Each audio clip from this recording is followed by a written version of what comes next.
بسم اللہ الرحمن الرحیم۔ شروع اللہ کا نام لے کر جو بڑا مہربان نہایت رحم کرنے والا ہے۔ السلام علیکم دوستو، امید کرتا ہوں آپ سب خیریت سے ہوں گے۔ حضرت عمر جن کے پاک نام پر آج مسلمانوں کو فخر ہے اور جن کے جوش ایمانی سے آج 1300 برس بعد تک کافروں کے دلوں میں خوف ہے، اسلام لانے سے قبل مسلمانوں کے مقابلے اور تکلیف پہنچانے میں بھی ممتاز تھے۔ نبی کریم صلی اللہ علیہ وسلم کے قتل کے در پر تھے۔ ایک روز کفار نے مشورے کی کمیٹی قائم کی کہ کوئی ہے جو محمد صلی اللہ علیہ وسلم کو قتل کر دے، نعوذ باللہ۔ عمر نے کہا کہ میں کروں گا۔ لوگوں نے کہا کہ بے شک تم ہی کر سکتے ہو۔ عمر تلوار اٹھائے ہوئے نکلے اور چل دیے۔ اس فکر میں جا رہے تھے کہ ایک صاحب ملے جن کا نام حضرت سعد بن ابی وقاص ہے، اور بعضوں نے اور صاحب لکھے ہیں۔ انہوں نے کہا کہ عمر کہاں جا رہے ہو؟ کہنے لگے کہ محمد صلی اللہ علیہ وسلم کے قتل کی فکر میں ہوں، نعوذ باللہ۔ سعد نے کہا کہ بنو ہاشم اور بنو زہرہ اور بنو عبد المناف سے کیسے مطمئن ہو گئے؟ وہ تم کو بدلے میں قتل کر دیں گے۔ اس جواب میں بگڑ گئے اور کہنے لگے کہ معلوم ہوتا ہے کہ تو بھی بے دین ہو گیا، یعنی مسلمان ہو گیا ہے۔ لا پہلے تجھی کو نمٹا دوں۔ یہ کہہ کر تلوار نکالی، اور حضرت سعد رضی اللہ عنہ نے بھی یہ کہہ کر کہ ہاں میں مسلمان ہو گیا ہوں، تلوار سنبھالی۔ دونوں طرف سے تلوار چلنے کو تھی کہ حضرت سعد رضی اللہ عنہ نے کہا کہ پہلے اپنے گھر کی خبر لے، تیری بہن اور بہنوئی دونوں مسلمان ہو چکے ہیں۔ یہ سننا تھا کہ غصے سے بھر گئے اور سیدھا بہن کے گھر گئے۔ وہاں حضرت خباب رضی اللہ عنہ ان دونوں میاں بیوی کو قرآن پڑھا رہے تھے۔ حضرت عمر نے دروازہ کھٹکھٹایا۔ ان کی آواز سے حضرت خباب تو جلدی سے اندر چھپ گئے، اور وہ صفحہ جس پر آیت کریمہ لکھی ہوئی تھی وہیں رہ گیا۔ ہمشیرہ نے دروازہ کھولا۔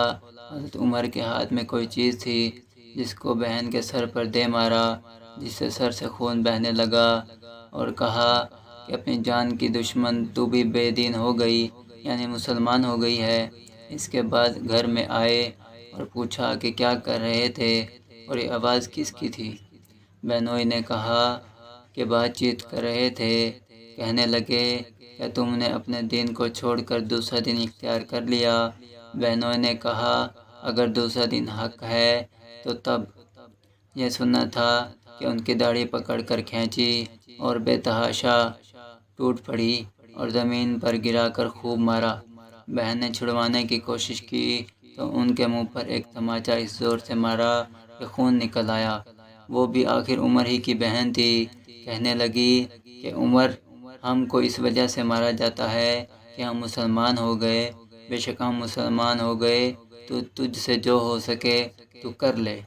اس کے بعد حضرت عمر کی نگاہ اس صفحے پر پڑی جو جلدی میں باہر رہ گیا تھا، اور غصے کا جوش بھی اس مار پیٹ سے کم ہو گیا تھا، اور بہن کے اس طرح خون میں بھر جانے سے شرم سی آ رہی تھی۔ کہنے لگے کہ اچھا مجھے دکھلاؤ یہ کیا ہے؟ بہن نے کہا کہ تو ناپاک ہے اور اس کو ناپاک ہاتھ نہیں لگا سکتے۔ چند اصرار کیا مگر بے وضو اور بغیر غسل کے دینے کو تیار نہ ہوئے۔ حضرت عمر نے غسل کیا اور اس کو لے کر پڑھا۔ اس میں سورۃ طٰہٰ لکھی ہوئی تھی۔ اس کو پڑھنا شروع کیا۔ کہنے لگے کہ اچھا مجھے بھی محمد صلی اللہ علیہ وسلم کی خدمت میں لے چلو۔ یہ الفاظ سن کر حضرت خباب اندر سے نکلے اور کہا کہ اے عمر، تجھے خوشخبری دیتا ہوں کہ کل شب میں حضور اکرم صلی اللہ علیہ وسلم نے دعا مانگی تھی کہ یا اللہ، عمر اور ابو جہل میں جو تجھے سب سے زیادہ پسند ہو، اس سے اسلام کو قوت عطا فرما۔ یہ دونوں قوت میں مشہور تھے۔ معلوم ہوتا ہے کہ حضور صلی اللہ علیہ وسلم کی دعا تمہارے حق میں قبول ہو گئی۔ اس کے بعد حضور صلی اللہ علیہ وسلم کی خدمت میں حاضر ہوئے اور جمعے کی صبح کو مسلمان ہوئے۔ ان کا مسلمان ہونا تھا کہ کفار کے حوصلے پست ہونا شروع ہو گئے، مگر پھر بھی یہ نہایت مختصر جماعت تھی، اور سارا مکہ بلکہ سارا عرب اس لیے بھی اور بھی جوش پیدا ہوا، اور جلسے کر کے مشورے کر کے ان حضرات کو ناپید کرنے کی کوشش ہوتی تھی۔ اور طرح طرح کی تدبیریں کی جاتی تھیں، تاہم اتنا ضرور ہوا کہ مسلمان مکہ کی مسجد میں نماز پڑھنے لگے۔ حضرت عبداللہ بن مسعود فرماتے ہیں کہ عمر کا اسلام لانا مسلمانوں کی فتح تھی، اور ان کی ہجرت مسلمانوں کی مدد تھی، اور ان کی خلافت مسلمانوں کی رحمت تھی۔ میرے پیارے دوستو، اگر آپ کو یہ واقعہ پسند آیا ہو تو میرے چینل کو لائک اور سبسکرائب کر دیں، اور ساتھ میں دیگر بیل آئیکن کو پریس کر دیں، اور ویڈیو کو زیادہ سے زیادہ شیئر کر دیں، اور بیل آئیکن کو پریس کر دیں تاکہ آنے والی نیو ویڈیو کا نوٹیفیکیشن سب سے پہلے آپ تک پہنچ سکے۔ کل تک کے لیے اجازت دیجیے۔ اللہ نگہبان۔